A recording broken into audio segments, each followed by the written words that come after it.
Is ready to roll out of Brooklyn. According to reports, Durant has told the Nets he would like to move on and be traded to another NBA destination, what would be his fourth NBA stop. He has a 4-year contract already on the books for whoever acquires him. Our Chris Haynes reports that the Suns are atop his list of preferred destinations. Heard reports of the Miami Heat as well. Last week, Damian Lillard weighed in before this even became a story. Interesting. Lot to talk about here on Free Agent Fever. Welcome in, everybody, to our NBA TV studios. I'm Matt Weiner, Sean Powell from NBA.com. Longtime Suns general manager Ryan McDonough right over there. And I'll be honest, when the show was scheduled, as the afternoon progressed, it felt like sort of a low-grade fever. Like most of the big names appeared poised to return to their teams on new deals. Kevin Durant has raised the fever considerably. We don't know what's going to happen now. Let's get into the implications from an executive's point of view, and we'll start with Sean Marks, who's had quite a couple of years, by the way, with the Brooklyn Nets, considering where they were, what they built, how it kind of collapsed, and where they are now. What is on his plate right now? It's amazing, Matt. 3 years ago today, to the day, Kevin Durant and Kyrie Irving joined the Brooklyn Nets. DeAndre Jordan came with them. We were talking about them as potentially the next dynasty, the championship favorite. A lot has gone wrong since then. I think that's an understatement. So we'll see what happens with KD.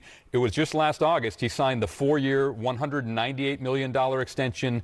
So this really would be an unprecedented trade with a superstar in his prime who has that much time left on his contract. We'll see if Brooklyn honors his request. Obviously, with a 4-year deal, they're under no obligation to do so, Sean. But you have to imagine their phone is ringing a lot right now in the Nets front office trying to figure out what they're going to do with Kevin Durant. Yeah, I think that's really the question here. Do you do Kevin Durant a big solid and take him to the team where he wants to go?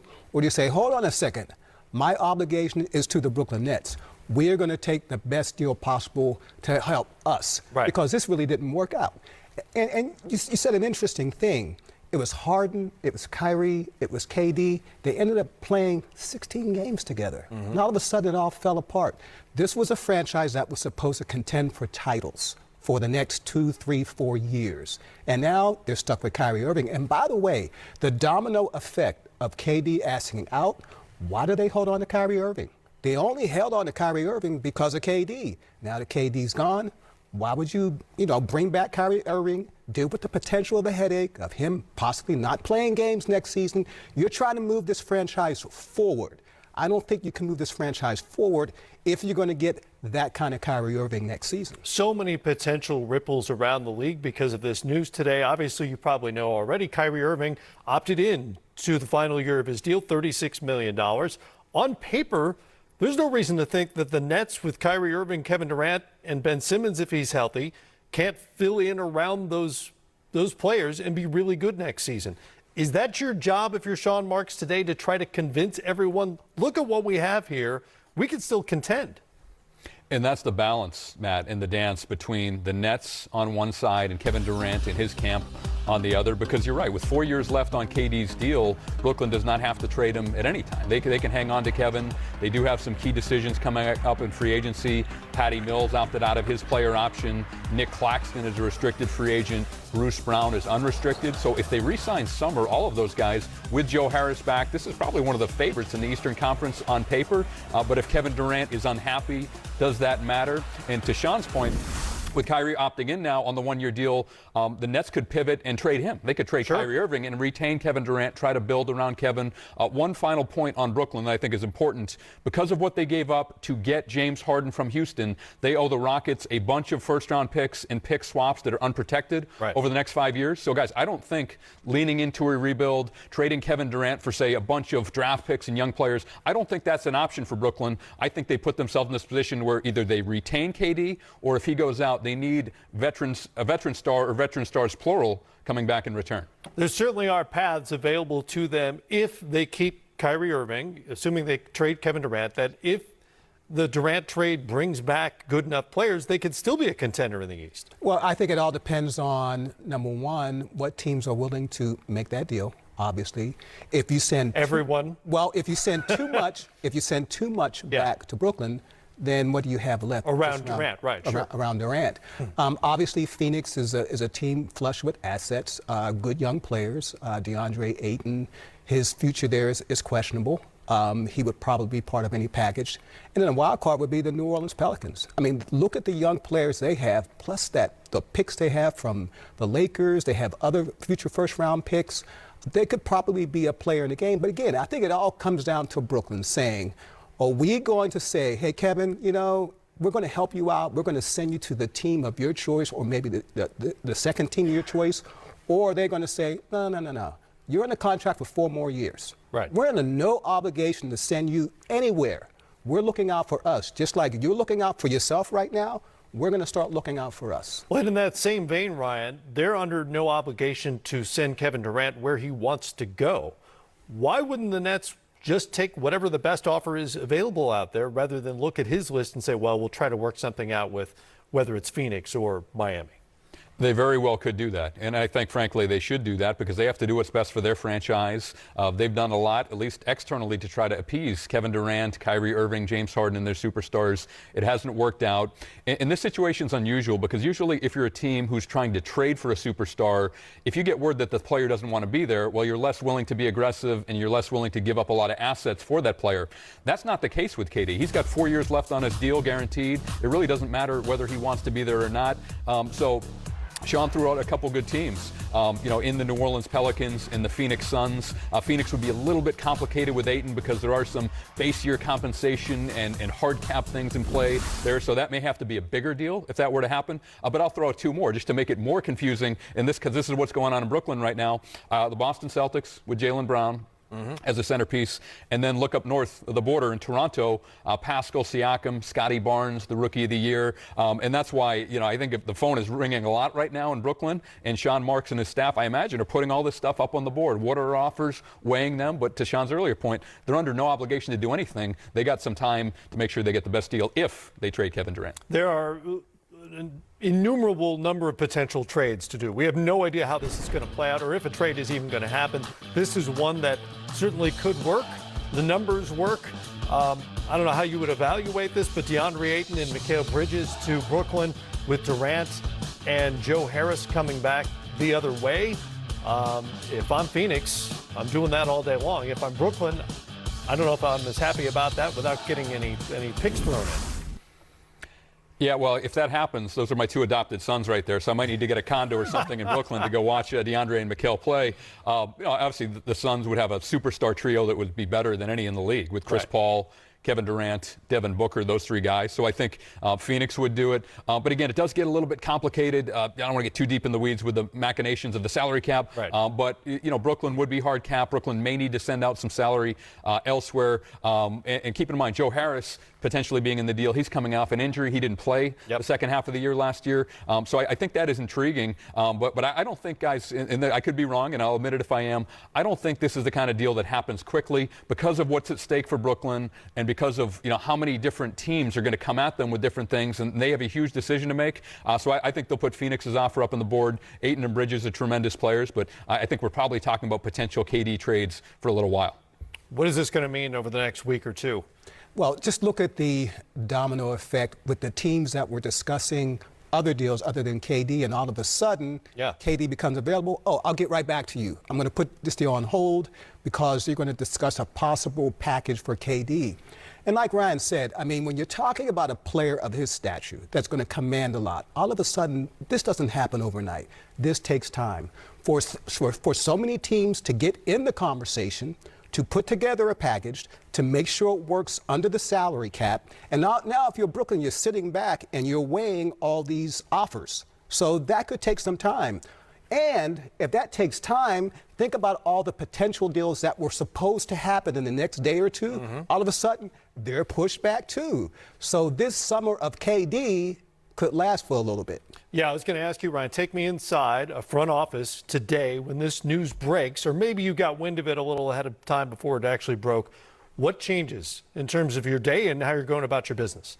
Yeah, really good question, Matt. What teams will do is have kind of a decision tree based on free agency and based on trades. But this is the third limb of the tree, the superstar trade limb that, you probably didn't spend as much time on. Especially, I think, teams probably looked at it prior to this week. And then when everything simmered down with Kyrie, he opted in. It looked like he would be back in Brooklyn alongside Kevin Durant and hopefully with a healthy Ben Simmons. Then I think teams probably put it on the back burner and focused on free agency.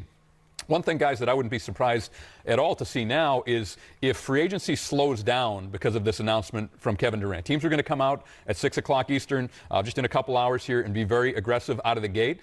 We've seen this before, like when LeBron James has been a free agent, teams waited and hold things up, to Sean's point, because you don't want to miss one of the best players in the league and get ahead of yourself and do something that would preclude you from getting in the mix. So I'll be very interested to see if teams are less aggressive in free agency, if they shift away from their own free agents toward KD trade possibilities, and if that slows down the free agent market.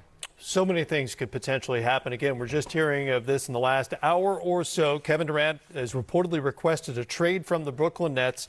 He has 4 years left on the extension he signed last summer, just under $200 million, which, given some of the money that's going to be thrown around over the next few days, is completely reasonable for a player of Kevin Durant's caliber. I wonder if there are also teams out there that may look at it the other way and say, we don't have the assets to trade for Kevin Durant. He's not going to be a destination. We're not going to be a destination for him as well, but maybe there's a way we can get involved in this, maybe facilitate something or take advantage of some other asset that could become available because of this. Well, but then it gets complicated. Now you're looking for a third party to get involved, a third team. And those things, they're very complicated because there's a lot of moving parts. And then there might be some teams that might say, you know what, Kevin Durant, 32 years old, maybe he has another 4 years at peak. I don't want to gut my team, bring him here, and we're basically starting over. Now I got to find the pieces to fit him, so we're not necessarily taking a step forward. I think when all's said and done, there's probably only a half dozen teams that can give up enough to get Kevin Durant and have enough still there so with Kevin Durant to be a contender. Yeah. Otherwise, it doesn't make any sense. Sure. When you're talking about a player like him that's going to command a lot, obviously still in his prime, we don't have to go down his resume. You know right. who he is. I'm Kevin Durant. He said that, right? Yeah. So you bring him into your team. You want to be able to win contend for a championship in the next 2 or 3 years. You don't bring him in like a 22, 23-year-old player and feel, yeah, we got about 4 or 5 years to build with him. No. You bring him into your team. You got to be ready to win now. You better be contender ready right now. Having said that, Ryan, I would imagine 29 other executives are calling the Nets today and saying, can we do business? I think they are, but if you're Brooklyn, you probably eliminate about half of that, 14 or 15 right away, sure. Because, we've talked about Brooklyn's situation with Kyrie and the uncertainty. Now he's on an expiring contract.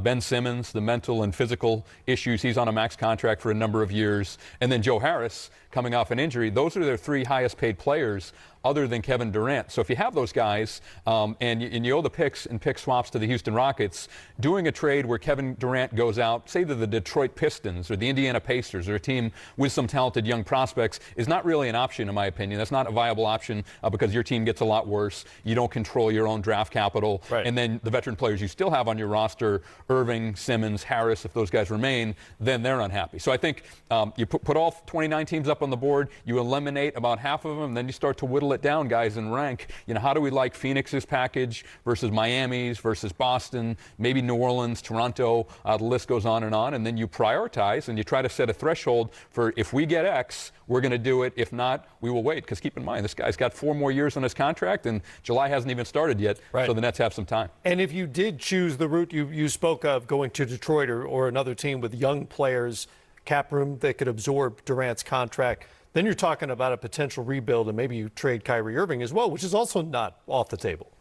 Yeah, one wild That would be card. a radical way to go, but This would break Twitter, Matt and Sean, but a team with some young prospects that have intrigue around the league, the Golden State Warriors. They just won the championship. Yeah. They have James Wiseman, Moses Moody, Jonathan Kuminga. Imagine if they traded for KD back and were able to keep Steph, Clay, Draymond out of the deal. I don't know if Wiggins would be in it, but I don't know if that's something Golden State wants to do. They just won their 4th title in 8 years, but they're the rare team that won a championship and has young prospects, and obviously they know KD. It was a very successful relationship while it lasted. And don't appear to be particularly concerned about the luxury tax because of their financial situation there. So the big contracts don't really faze the Warriors. That would be insane, but it doesn't strike me as off the table. And if you're Bob Myers, why wouldn't you make that call? Well, you got to make the call, but it goes back to Kevin Durant's decision. I think in recent NBA history, it was one of the worst trades to trade Steph Curry for Kyrie Irving. Steph Curry, first of all, in his prime, two-time Not an MVP. actual transaction, by the way. Well, but you know what I'm saying. I get your point, yeah. You know, in his prime, low maintenance, proven that he can play next to a superstar and let you be KD, right? Then you go to the Brooklyn Nets, and they have to build a team around you and Kyrie Irving, unpredictable Kyrie. Kyrie Irving was unpredictable even before he became the Brooklyn. Right. Why do you leave LeBron James and Cleveland Cavaliers come out off the championship? For what? For what? I still haven't heard a logical explanation why you left LeBron James. Yeah. And then he goes to Brooklyn, and you see the drama that follows. He finds ways not to play Let's mention basketball. the stop in Boston in between. Yeah, and he admitted he was not a great teammate. We didn't even get to the Boston years, right? So he finds ways not to play basketball. If you're Sean Marks, you know, if you're Steve Nash, you're going crazy over the drama that follows this guy. So that's why I said, if they trade Kevin Durant, there is no reason to hang on to Kyrie Irving. Zero. I don't care how good he is. First of all, he's only on the contract for one more year, right? You don't want to give him a long-term contract, right? So you ship him away, all that drama goes with him, and you try to rebuild in earnest. Counter argument, Kyrie Irving is very good at basketball when he plays it. When? And if you were able to get the kind of assets that we're talking about with this Phoenix deal, we didn't propose it, we threw up there potentially, then to me, you're still a contender in the East. If you've got Kyrie and Ben Simmons, who are theoretically really complementary players, Mikal Bridges, DeAndre Ayton, the East is still relatively wide open. To me, that's worth doing if you can do it. And the bet in that case for the Brooklyn Nets would be that they're going to get a motivated Kyrie Irving. Kyrie in the last year of his deal. Even if it's 1 year. Right, yeah. I think especially because it is 1 year. Yeah. You know, in the last year of his deal, he's still just around 30 years old. It's amazing how long he's been on our radar from Duke, being the #1 pick in the draft, in the NBA the last decade and all the drama. But, you know, do you get the best Kyrie Irving? He's motivated. He wants to get that next big payday. If not now, when? Yeah, but I agree with what Sean said. If I were in the Nets front office and Kevin Durant goes out, I think it's a full organizational reset where everybody's in play. Kyrie Irving's in play in the trade market, maybe even Ben Simmons. I think that one may be a little difficult because of the physical and mental issues and the fact that Ben hasn't played recently. But maybe just reset it and start over, because I think what they're trying to do is now, you know, have a harder line in terms of this is what it's going to be. You know, there too many things went wrong last year. Right. It seems like Joe Tsai, Sean Marks, and Steve Nash are going to try to draw a line in the sand and say this is how we're going to run our franchise. That can be difficult to do once with the same guys. So maybe you just completely reset it. You know, Durant goes to Phoenix or whatever. You do multiple deals and just start over and try to build the thing from the ground up with new players. And presumably that reset would have to include some future first-round draft picks that they don't have at the moment. It would have to. Yeah. It would have to. Or in lieu of that, if you got a number of young prospects, like the deal, you know, from Golden State that we discussed, Wiseman, Moody, Kuminga, that kind of package, that would make sense. But you can't just get mediocre, middling players and then try to rebuild, because you know, if you hit the bottom, Victor Wembanyama could be walking across the stage putting on somebody else's hat with the #1 pick. Maybe the Houston Rockets, you know, get him instead of Brooklyn. That's the risk when you don't control your own picks. And that is one of the factors playing in everybody's strategy this summer, is what happens next summer with the big Frenchman out there potentially as the #1 overall pick. Let's turn to Ira Winderman, who writes about the Miami Heat and the NBA at large for the South Florida Sun Sentinel, and has his finger on the pulse of all things NBA. Ira, good to see you. What a fascinating day. How many potential ripples are there in your part of the world in South Florida with this news from Kevin Durant? The world is blowing up at the moment. It is crazy. I was actually talking to the Heat. They had their first summer league practice just now at San Francisco, and you could hear the players in the background like, oh my God. As you guys know, this is something that reverberates throughout the league.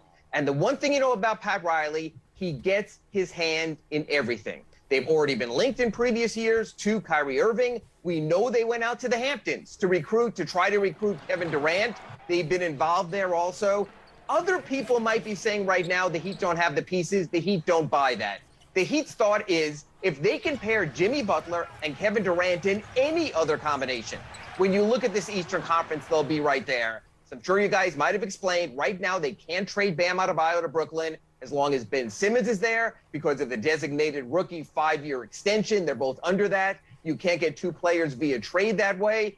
But there's so many ways this could go. Who knows? Maybe Ben Simmons comes with KD. So I would think that, honestly, anything short of Jimmy Butler, I think Pat Riley and Andy Ellisberg have all the permutations out there. They have 3 first-round picks at their disposal. And I don't mean this the wrong way, but Pat Riley is 77, and even when he was 67 and 57, he lived for the moment. So, yeah, I think Pat Riley would put aside draft picks, would have put aside the youth of Tyler Hero, maybe the promise you could save an Omer Yurtseven or Gabe Vincent or Max Strus. I think Pat would push every chip to the middle of the table, just like he keeps throwing those damn championship rings at us.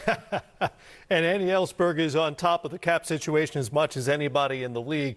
We did not discuss the Bam Adebayo factor here in terms of pairing him with Ben Simmons. From Brooklyn's point of view, when you look at the assets Miami has, can you construct a trade that would make sense for them if they feel backed into a corner enough that they have to deal KD? Well, I think you'd want a young linchpin, and I think that's Bam Adebayo. But again, because they have Ben Simmons and they can't have two players on that designated rookie scale max deal acquired by trade, they couldn't have Ben Simmons and Bam together. But you can work around that. Like you guys were saying, they may blow this entire thing up. So when you're looking at promising youth, you know what? There's a lot worse ways to start in this league than Bam Adebayo, Tyler Hero, and draft picks if you can make the rest of the machinations move. Now, when you get into money, Kyle Lowry contract comes into play also, and that certainly would help facilitate a deal when we're talking KD money. But you know the Heat are all in on this. The Heat tried to woo Kevin Durant when they didn't have the money to pay Kevin Durant. So nothing is beyond Pat Riley. Keep in mind also, guys, in 2019, the Heat got Jimmy Butler in free agency without a plug nickel to spend in free agency. Andy Ellisberg has the abacus out there and everything else in his beautiful mind kind of way. But I think when we hear the finalists of however it plays out for KD, I think the Heat will at least be listed in that. Kyrie, a little bit different. I think you have to have concerns. Do you give up the future of a Bam, of a Tyler Hero for Kyrie? But you know what? These are like sharks in the water right now, and they see the Brooklyn chum as having some issues. So, yeah, Pat Riley, if he's going big whale hunting, he just found himself a harpoon, and he's probably down by South Beach right now. I like that we're continuing the nautical metaphor, Ira. Let's keep going with that. As for Kyrie Irving, whether it's sooner or later, maybe in a post-Kevin Durant Brooklyn Nets world, how much interest would the Heat have in Kyrie with 1 year left on his deal? I mean, the thing is, the Heat have twice had an interest in Kyrie. Before he went from Cleveland to Boston, they expressed their interest. Boston to Brooklyn, everyone saw that as a fait accompli, but they were in there. But guys, as you know, the last year might have shifted the thinking on Kyrie. That's going to be a fascinating thing for me because he's an impending free agent. You know, everyone thought, oh, Kyrie picked up his option, there's stability.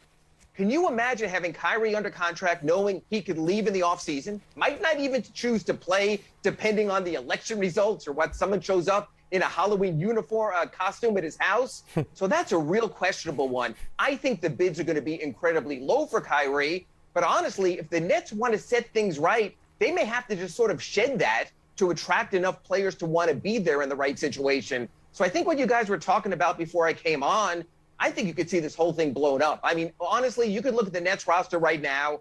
You could be as few as 3 or 4 sort of ancillary faces. Sean Marks has chips to put into play. I just don't know how much the Sean Marks chip is going to fetch. It would have fetched something for Kyrie after Cleveland, maybe after Boston. But, man, the last 12 months for Kyrie, whole different world. For sure. And maybe I'm in the minority here, but I think even considering the uncertainty that comes along with Kyrie Irving, the fact that he's basically a wild card in terms of how many games you're going to get out of him on the final year of a contract, a motivated Kyrie Irving will be pretty attractive to a lot of teams around the league, I would think. Absent a Kevin Durant or Kyrie Irving trade, let's just take the Nets out of the equation. What are the Heat trying to accomplish this summer? Well, before all hell broke loose about an hour and a half ago, they were concerned what they were going to do with power forward. It seems more and more likely that P.J. Tucker is going to get his 10.5 mid-level deal from the Sixers after James Harden restructures his contracts or come back with a smaller opening contract in free agency. The Heat have been steadfast. They are concerned if they go to the mid-level to match Philadelphia, they are hard capped. I spoke to someone inside the Heat, and they told me they thought that this could be, and this is their word, guys, a volatile off-season and in-season trade type system. And you guys can go into the caponomics of this a little bit more. They don't want to be hard capped. If KD is out there and you need to take back more salaries, they don't want to be hard capped. If Donovan Mitchell is out there and they have to take back more in salaries, they don't want to be hard capped. And based just on what happened today, you could see why they don't. Once you use the full mid-level non-taxpayer exception, you become hard capped. Andy Ellisberg doesn't want that. Again, do you placate your, no offense, PJ, fifth best player and lose out on a chance on a dynamic trade? Right. I think the hard cap teams that either were or will be or were planning to be might have to rethink that also if they have to wind up taking in more money on KD than they send out. Hard cap is not a great place to be right now. I think there's a lot of rethinking happening around the league right now. Ira Winderman with us. Good to see you as we talk about the Heat and potential moves for the Brooklyn Nets. Talk to you soon. Put on my fisherman's cap and talk to you later, guys. Thank you. That's the way to pay that off. By the way, Andy Ellisberg, Vice President of Basketball Operations, General Manager, for those who don't know, been with the Miami Heat since he was 12 or something. He's been there forever. Hard capped. Exactly what it sounds like, more or less. You can explain it in layman's terms to the rest of us. Yeah, it'll be an issue with a number of teams throughout the day. If you receive a player in a sign and trade, you are hard capped, and the hard cap is just that. You cannot exceed it. The NBA's general salary cap rules are softer, but a hard cap, you can't exceed the number. The league will reject the deal. And then we'll talk a lot about mid-level exception, and there are different mid-level exceptions teams can use. It'll come up when we talk about Philadelphia.